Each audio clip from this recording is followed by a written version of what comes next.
What is development planning? In today's world, progress and development of an economy cannot take place without a proper and efficient development planning.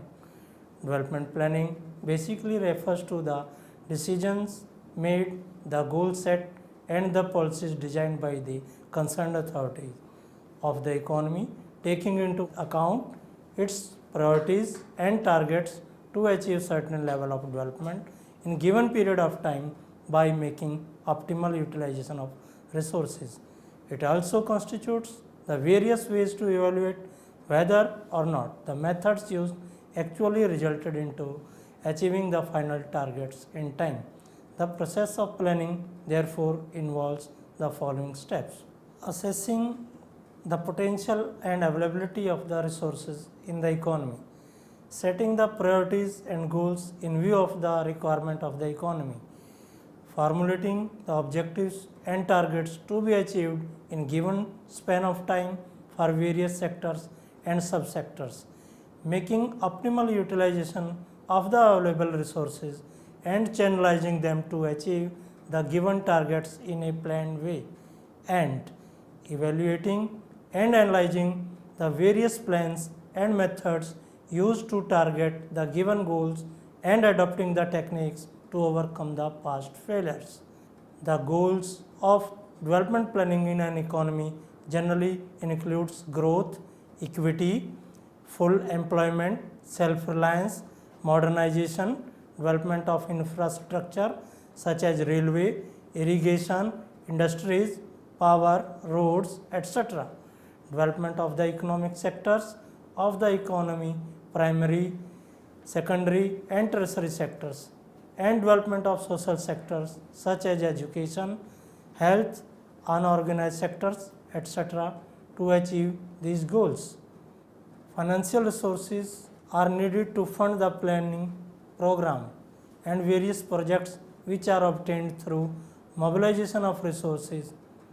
Resources mobilization constitutes various ways to obtain the required amount of finance to fund the particular plan. The sources of such finance can broadly be divided into two categories, which are the domestic resources, which includes the revenue from current balance such as tax revenues, surplus of public enterprises, borrowing from the public savings and deficit financing. B. The external resources, which includes foreign aid and assistance and advances granted by the international organizations like the International Monetary Fund, IMF, the World Bank, Asian Development Bank, and so on. Given the importance received by the development planning in the world, this chapter examines the nature, role, and usefulness of the development planning, followed by the methods, techniques, and strategies of planning as it have evolved over time in context to Indian economy.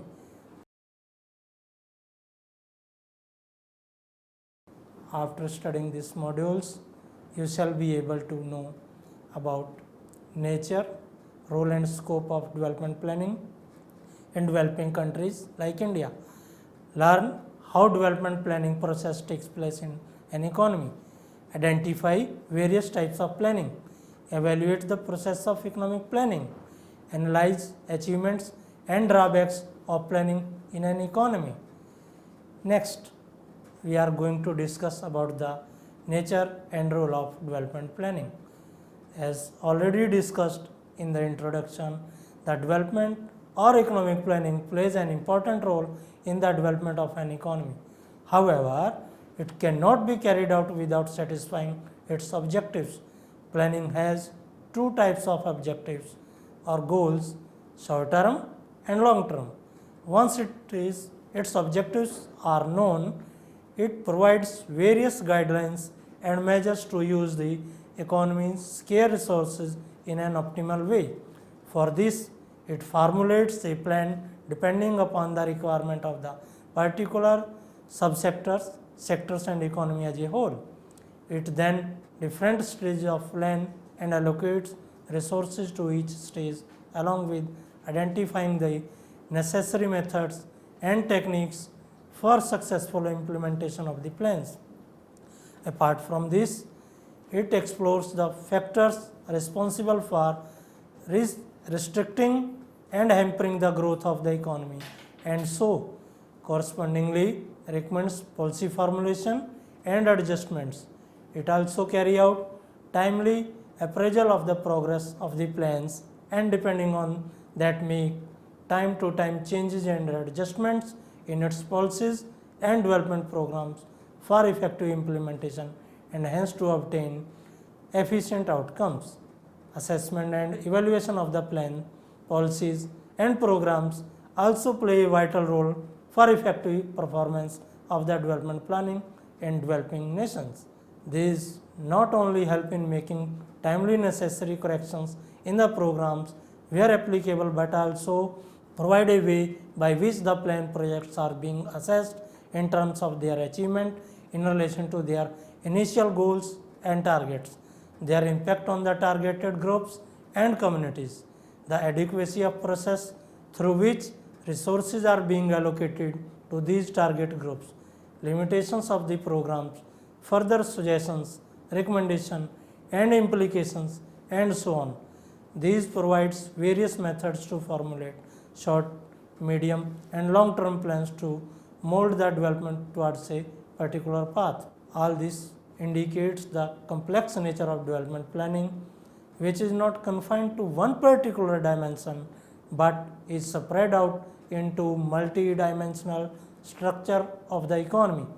It is goal oriented and futuristic in nature, that is, it not only deals with the sustainability issue faced by the present generation but also at the availability of resources and its sustenance for future generations. It involves lot of decision making and based on the data, facts from various sectors of the economy. It tackles with the complex issue of economy and examines various techniques and strategies which are appropriate to deal with these problems. In brief, development planning is an integral part of economic development in developing countries, which acts as a catalyst to these countries to progress in an efficient way. Next, we will understand the need for development planning. Development planning is an important component of economic development, especially in developing countries. Since these economies face various and diverse economic and social problems, it becomes essential to adopt development planning and its various techniques to tackle these problems. So, the need for the development planning may arise from the following scenarios. Number 1, inequalities in income distribution. Unequal distribution of income and wealth is one of the most common problems in a developing economy.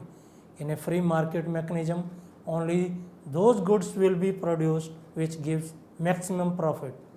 Since the better off classes in the economy are able and willing to pay for these goods, only those goods demanded by these classes will be produced, providing highest possible profit to the producer.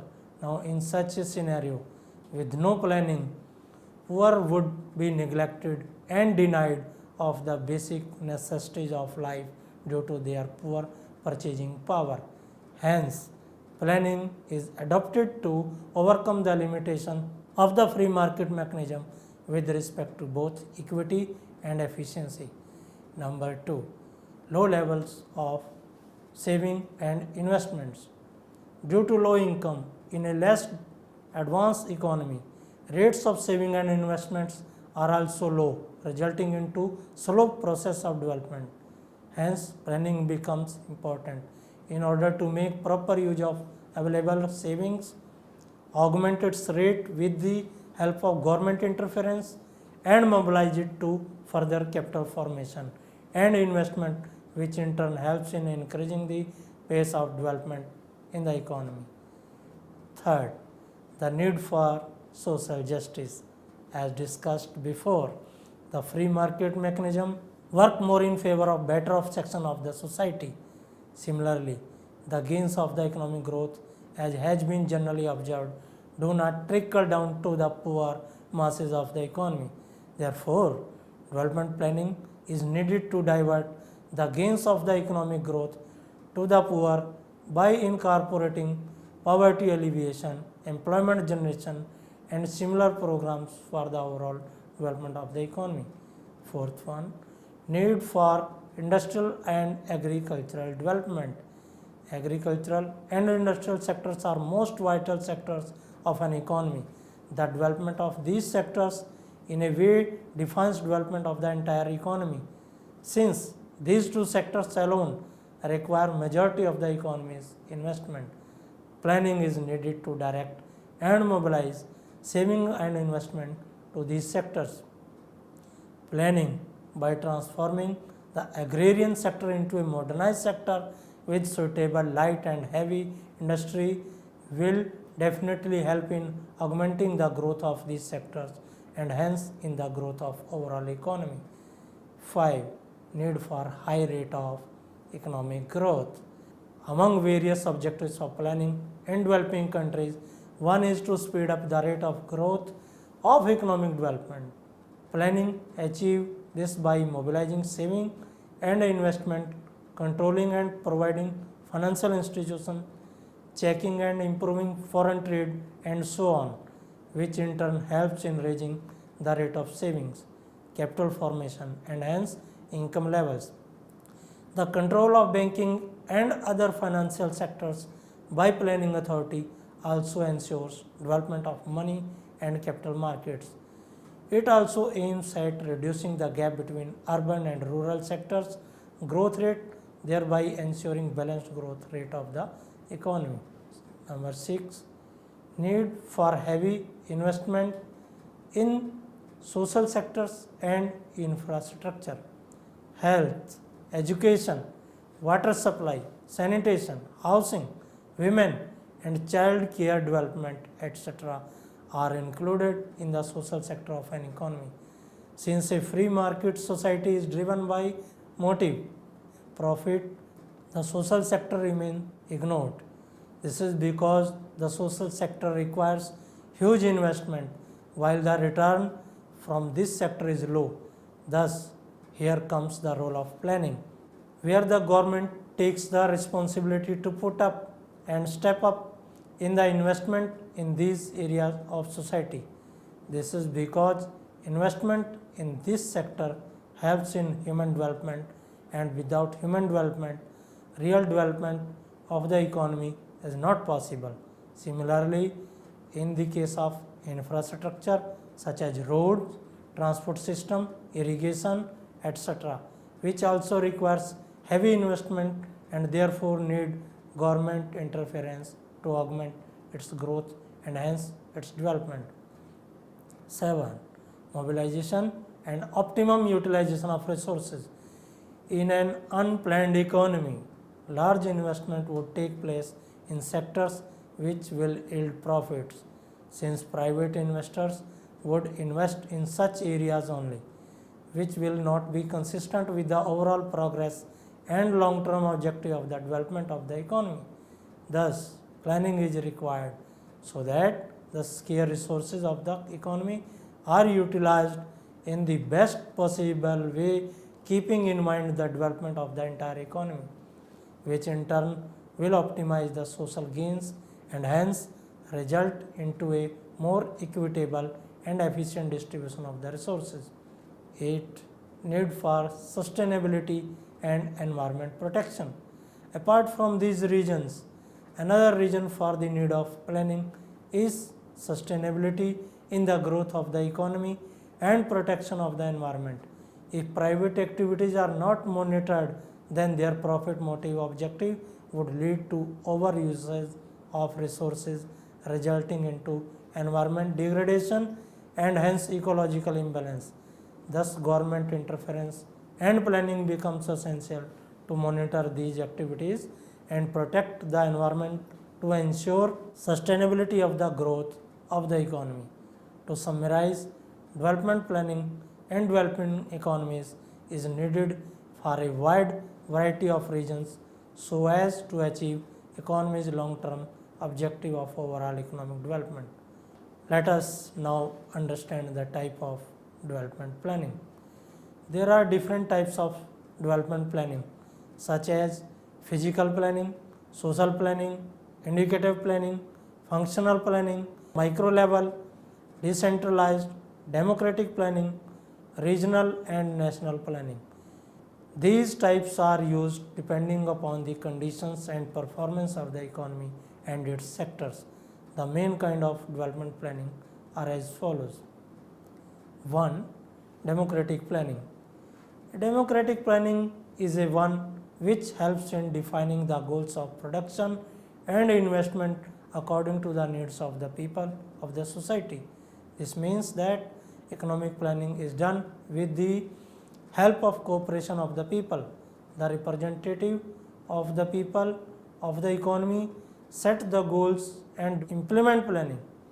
The decisions, methods, techniques, strategies of the development planning are taken by these representatives keeping in mind the necessities and demand of the common people. When a plan is prepared, it is circulated among the people, socialists, economists, political workers, etc.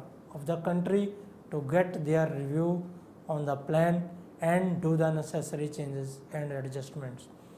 When the plan is finally approved by the concerned authorities in power, it is then implemented, and during its implementation also it is reviewed again and again by the people and adjustments are made. Thus, a democratic economy along with the role of people is vital component of democratic planning. 2. Decentralized planning. A decentralized planning can be defined as a broad planning of the local subject area or as a partial planning of a particular part of a local area of an economy which not only takes into account the socio-economic features but also political, cultural conditions of that local area. Here, the central authority sets the overall target of the economy, but powers are also given to local bodies, regional authorities, and state governments to carry out sustainable and effective measures to achieve these objectives. Plan is formulated for each sector, district, regions, and the concerned local bodies are given the responsibility to initiate and implement the planning process within the framework of the central planning. Decentralized planning helps in providing small groups of people, voluntary organization with methods to identify their requirement, allocate the available resources, and implement planning. It also educates them regarding the local level planning methods and techniques along with providing matching grants to each region from the government. It also aims at integrating the local level plans with the national plans and decentralization of development administration and implementation process. So, given the nature of decentralized planning, it is considered to be more effective and efficient planning in achieving the desired targets. Third, indicative planning. Indicative planning is also called planning by endorsement. In this, therefore, no element of compulsion in the sense that objectives are also fixed for those areas of the economy over which the government has no control, such as area under the control of private parties and entrepreneurs. The government uses various methods such as providing these private bodies incentives to carrying out the planning process, thus providing freedom to these private parties to work according to their needs in line with the targets set by planning process. Because of this, it is also called flexible planning. The government provides subsidies, tax concession, etc. to the private sector to augment private investment, which in turn helps in capital formation.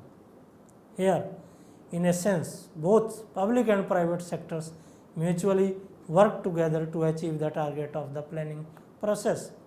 However, since private sector participation is required for such kind of an arrangement, problems arises if incentives and subsidies provided by government are not adequate for private players.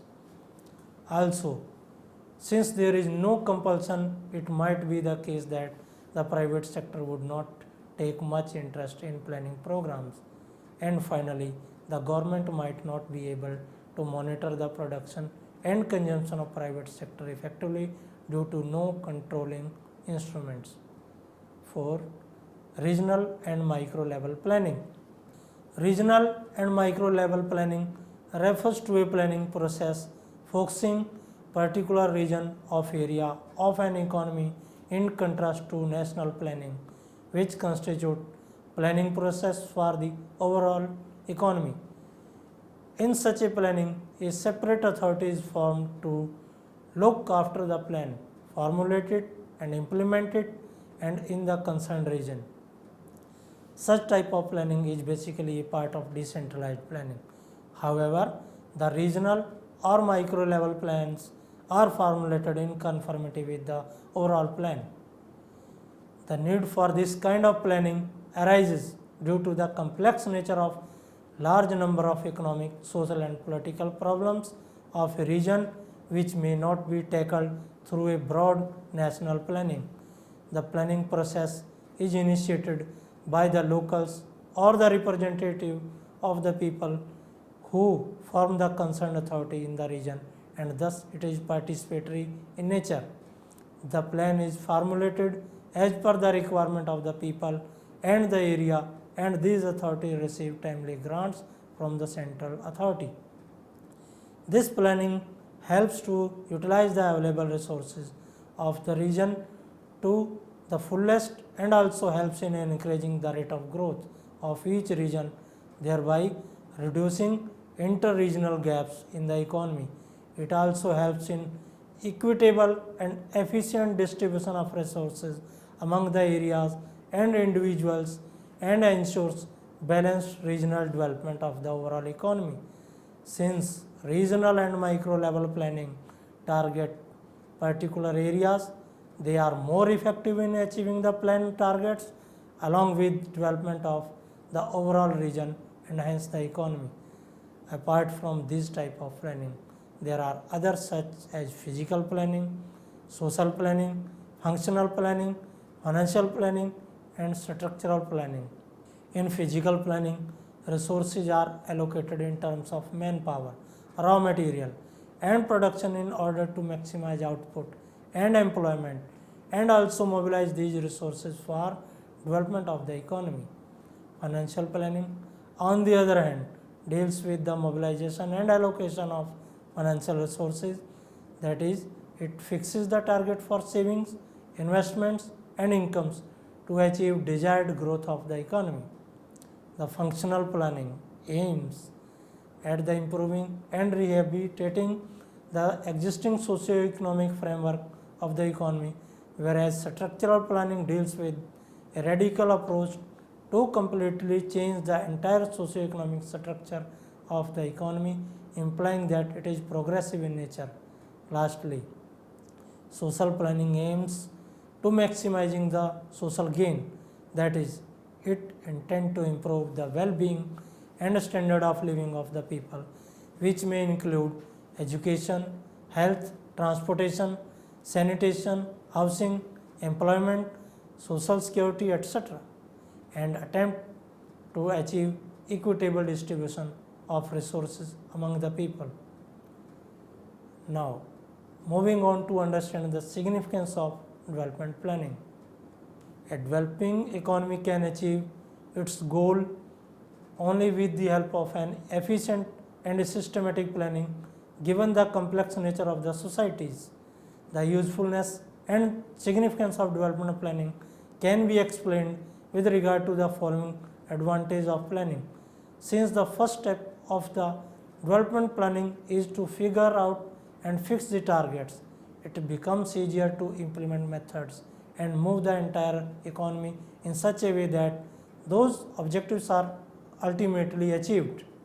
Planning helps to minimize uncertainties in the economy by anticipating events which would take place in future and hence in a way stabilize the economy. Third, a lot of systematic work and coordination is required to carry out an effective planning. Hence, it encourages the promoters' coordinated work to achieve its target.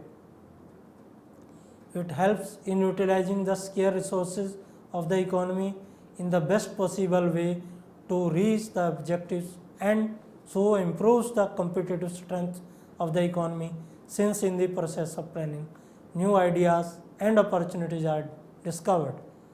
Since during the planning process, new ideas are discovered, therefore, it helps in encouraging innovation and use of new and more efficient technologies to deal with the complex problem of the various sectors and subsectors of the economy, and gives a definite path for what to do, when to do, where to do, and for whom to do and how to do. Let us now summarize what we have discussed in this module. 1. Development planning is essential for an economy to take the right path towards incorporating all the necessary factors for an economy to grow.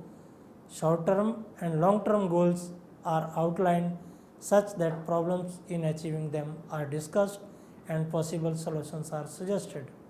And different types of development planning exists, and suitable one should be chosen not only on the basis of urgent requirement, but we should not ignore the long-term effects of adopting a particular development plan. A particular plan should be such that it sets target beforehand, minimizes uncertainties, means risk, uses scarce resources judiciously, and in the period of implementation of a plan, new ideas could be incorporated to accelerate the whole process with success.